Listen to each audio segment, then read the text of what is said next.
Halo teman-teman, saya Zivan Rabia Ramadan, mahasiswa Mercu Buana,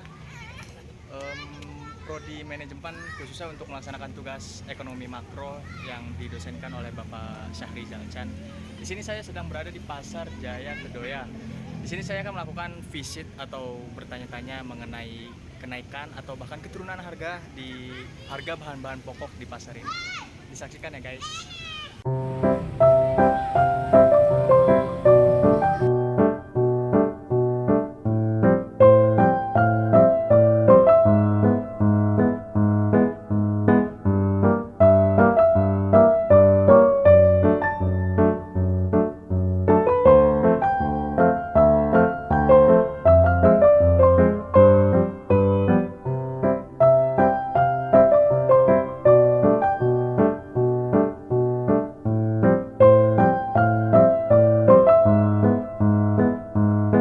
Oke teman-teman, maaf tadi ada kendala di video untuk sebelum sesi wawancara.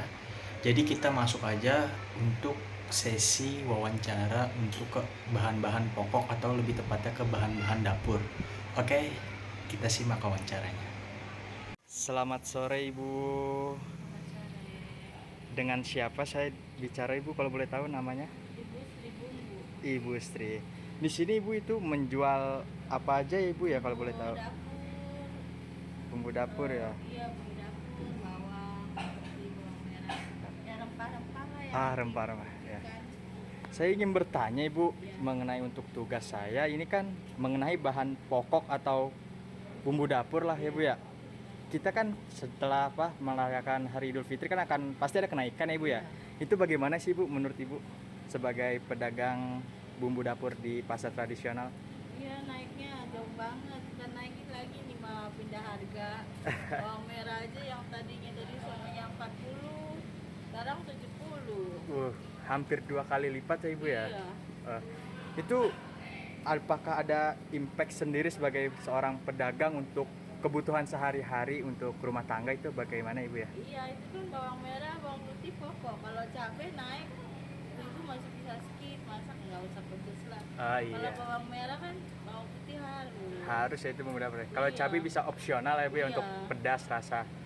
Bumbu dapur kayak jahe, serai juga pada naik. Oh pada naik ya. Daun jeruk aja biasa 30.000, 40.000, sekarang 80.000.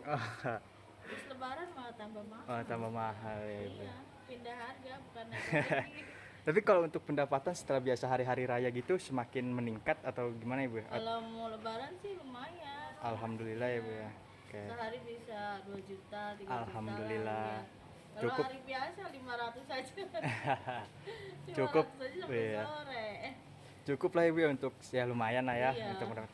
Oke, terima kasih ya Ibu Sri. Maaf Iya. telah mengganggu. Selamat Iya, sore nggak Ibu. apa-apa.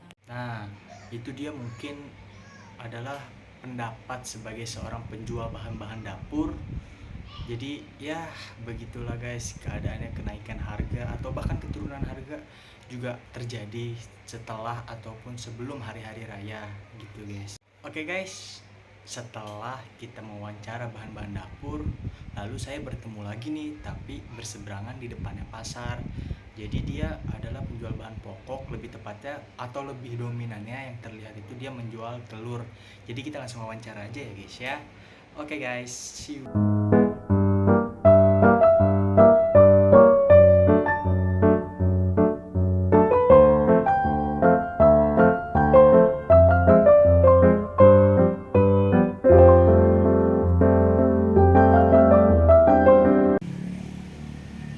Selamat sore Bang.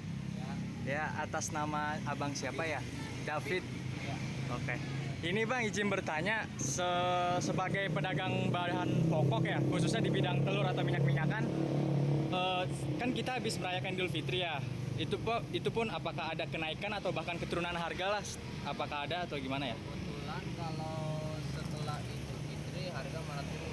Oh, malah turun ya. Ya, kecuali kemarin sebelum bulan puasa sampai bulan puasa setelah dia malah naik. Naik. Tinggi dari harga 26 naik 28, 29, 30 sampai 32.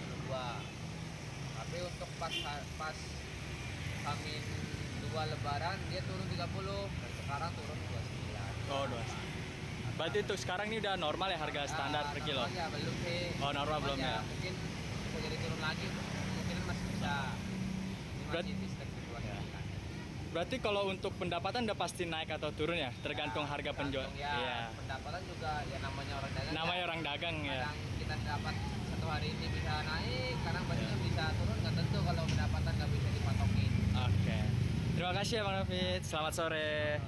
Oke, itu juga mungkin merupakan sebuah tanggapan atau pendapat dari seorang pedagang bahan-bahan pokok lebih tepatnya, atau lebih dominannya pedagang telur di dekat-dekat pasar swalayan atau pasar tradisional Pasar Jaya Kedoya.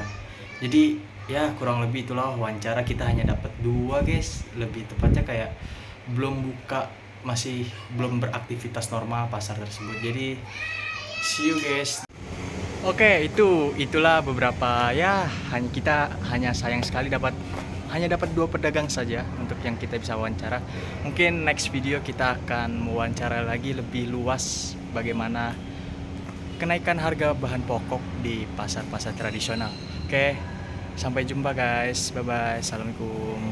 Nah guys, sebelum saya pamit, saya ingin menyimpulkan dari semua materi tugas paper mini saya, yaitu tugas ekonomi makro yang mengenai bahan-bahan pokok, dan sesuai data dari BPS atau Badan Pusat Statistika yang melaporkan bahwasanya di pasar-pasar tradisional pada umumnya, di mana sebelum ada hari-hari penting atau bahkan yang kita baru saja lalui hari-hari Idul Fitri, itu terjadi kenaikan, di mana kebanyakan itu kenaikan harga terjadi sebelum hamin seminggu hari Idul Fitri. Bahkan ada juga yang hamin 2 Idul Fitri atau hamin 1 Idul Fitri sampai saat ini itu bahkan mengalami penurunan harga. Jadi sangat disayangkan mengapa kita masih adanya kenaikan harga jika di hari-hari tertentu. Mungkin entah dari sumber dayanya atau dari sumber-sumbernya kita tidak mengetahui ya. Sebagai seorang mahasiswa, kita hanya ingin mendorong bagaimana kebutuhan bahan-bahan pokok itu sangat penting ya di pasar, apalagi di pasar-pasar tradisional banyak juga yang masih menggunakannya. Jadi harapan kedepannya ya pemerintah bisa menstabilkan harga-harga bahan pokok di pasar tradisional, maupun ada hari-hari tertentu atau hari-hari biasa. Jadi kita harap yang terbaik untuk negara ini. See you guys, bye bye.